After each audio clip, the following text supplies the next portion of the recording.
It was a poignant moment for the survivors and their friends as the special train retraced the fateful journey to London, slowing as it passed the scene of the disaster. 37 died last December, many were injured and many more were left with ghastly memories. Today, 50 victims felt unable to make the journey to the memorial service, but among those who got ready this morning was Ron Arlott. He was going to work as a security manager for Shell on the day disaster struck. As he prepared for the service today, there was time for reflection at his Farnborough home. Well, obviously, as you know, I travelled up to London every day to work in the city, and let's put it this way now, I don't anymore. It's certainly been a rather traumatic year for my wife and myself. And I imagine a lot of other people as well. It must affect all of them, especially the poor devils that were killed and their families.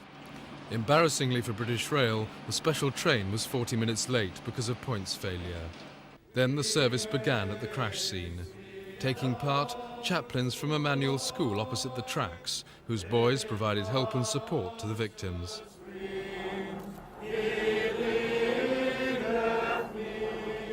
For many, it was the first time they'd seen the crash scene again. And for a few, it was the first time they'd trusted themselves to a train since the disaster. Did you recognise someone that you hadn't seen here since the day of the crash, or not? Oh yes, there's 2 or 3 of them that I haven't seen since that day, yes. One lady in particular landed on top of me from Woking.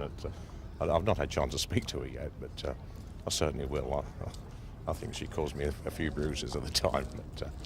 But, what are your feelings about travelling along this line now? Do you do it? I don't travel anymore. It was a terrible day on the 12th of December, and if we've been able to help those who were affected by this tragedy, it's been a privilege.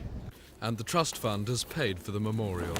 It's made from Yorkshire Dale stone and is visible both from the road and the rail line where the Clapham tragedy occurred.